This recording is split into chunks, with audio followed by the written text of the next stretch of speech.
各位同學，今日我哋要講嘅係6下 B 第11課行程圖。好啦，首先同你重溫一下呢一個圖表先，呢一個統計圖。呢一個係咩統計圖啊？呢一個係一個棒形圖，統計啲咩㗎？咁原來個標題已經講咗啦，就係本港去年每月嘅雨量。咁所以我哋呢個統計圖嘅組成部分就係有標題啦。仲有就係要統計項目嘅名稱，就係每個月嘅雨量。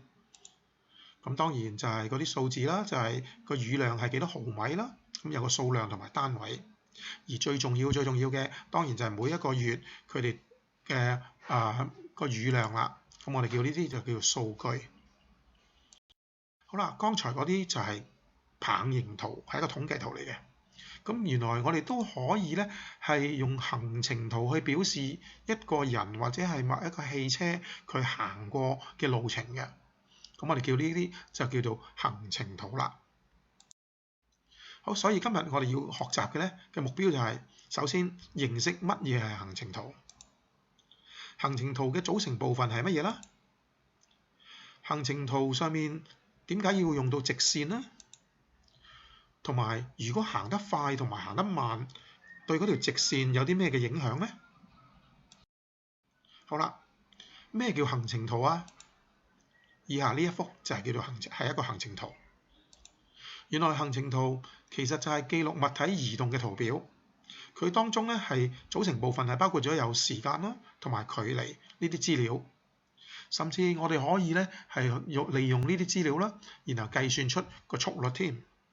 好啦，睇翻呢一個標題就係話李先生由甲地到乙地嘅行程圖。我哋要顯示嘅組成部分就係有時間啦、幾點鐘啦、有距離啦。要留意咯噃，左下角嗰個0就係代表個起點，然後一路上2、4、6、8、10嗰啲咧就係距離，係離開個起點有幾遠。跟住你會見到16嗰度咧就係乙地啦，就係即係個終點就係乙地啦。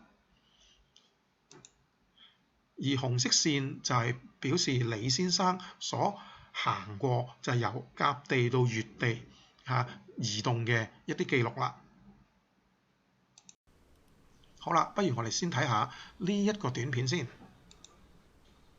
有一個人一路行，留意下下面嗰幅圖，我哋會根據佢嘅速度行得快啲，行得慢啲，又幾時停低，然後一路行，最後行到去終點，咁就去畫到一個嘅行程圖出嚟。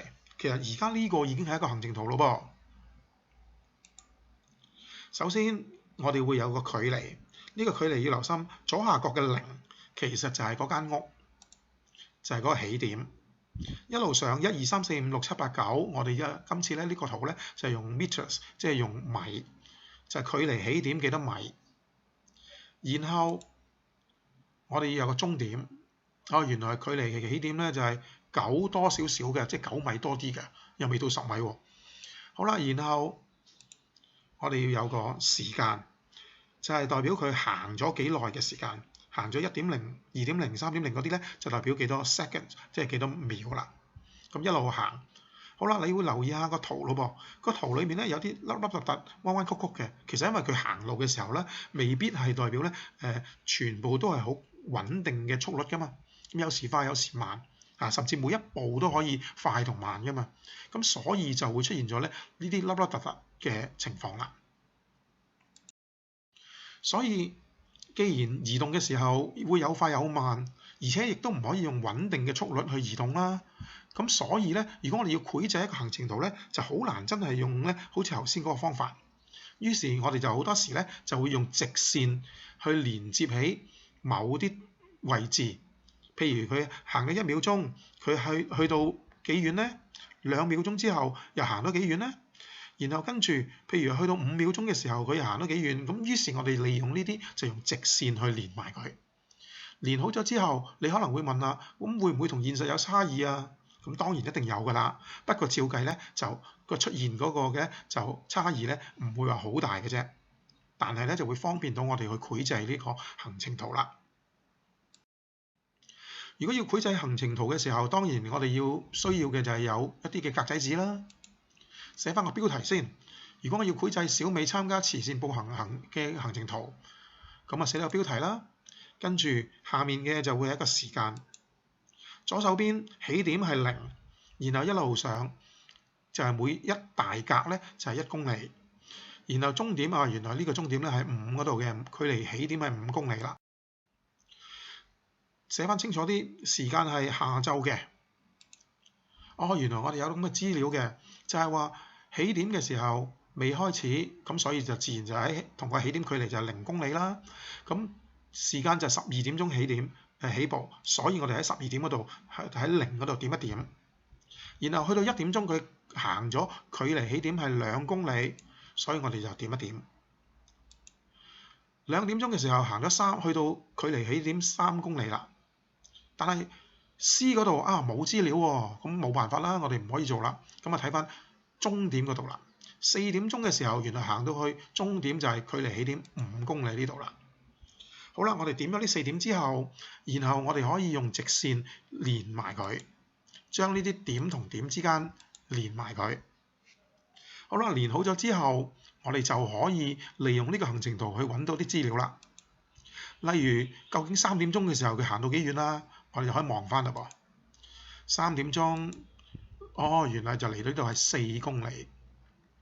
甚至我哋可以咧，有一啲喺個表嗰度冇資料嘅，我哋都可以利用呢個圖去揾嘅噃。例如2點半鐘佢行到幾遠啦？喺2點半呢個位置。拉上條線嗰度，褪翻過嚟望，原來就係距離起點3.5公里啦。所以我哋只要咧知道咗啲資料之後，點好晒，再用直線去連埋佢，就可以畫到一個行程圖啦。好啦，再睇一次咋。好啦，當個男仔去到終點嘅時候，佢用嘅時間係50，就已經行晒100。但係個女仔用咗而家呢度咧係55，就未行喎，係行咗超過一半啫。咁你望下下面嗰度嗰個行程圖啦，紅色線就係個男仔嘅，佢已經去到終點啦，就係用咗50秒啦，我當佢嚇。女仔咧呢個時候，佢係用咗50幾秒，55秒，係行咗超過50米嘅地方，得唔得？未行完喎，所以繼續啦。終於行完啦。好啦，咁就會變成呢個圖咯喎。藍色線就係女仔，佢用咗嘅係用咗係100秒啦，我當佢嚇，就行咗100米。男仔係用咗50秒就行咗100米。你會見到條線唔同嘅噃，有紅色線同埋藍色線。紅色線就係男仔嘅嗰個行程圖，女仔嘅就係藍色線。好啦，咁我哋睇睇咯。左手邊呢條直線其實就係個距離啦，就係個起點去到棵樹嗰度。男仔所需要嘅時間係50秒啦，就行到去終點去到棵樹嗰度啦。女仔所需要嘅時間係100秒，但係行到去咧就先至行晒咧，去到棵樹，即使距離係大約係100啦，100米啦。好啦，你會睇到啦，原來咧行得越快，嗰條直線咧就會越直，即係應該越垂直，或者我可以叫做斜度咧就越大嘅。因為佢點解啊？佢係用咗短啲嘅時間就行晒個距離啊嘛。但係女仔咧，佢行得慢，所以條線咧就會比較平啲，個斜度亦都細啲。因為點解咧？因為佢用咗多時間先至行得完成個嘅距離啊嘛，得唔得？咁好啦，所以今日咧我哋主要咧就係講咗呢一樣行程圖嘅基本嘅知識。好啦，講講功課先。希望大家會完成咗錄下 A 嗱，記住係錄下 A 啊，就係作業第19頁，就係圓的製作。另外，如果 AB 班嘅同學，請你做翻評估冊第26頁，而 CD 班嘅同學咧，就請你哋做第27頁。好啦，今日咧我哋講到咁多啦喎，咁下次有機會再見。好啦，加油努力啦！拜拜。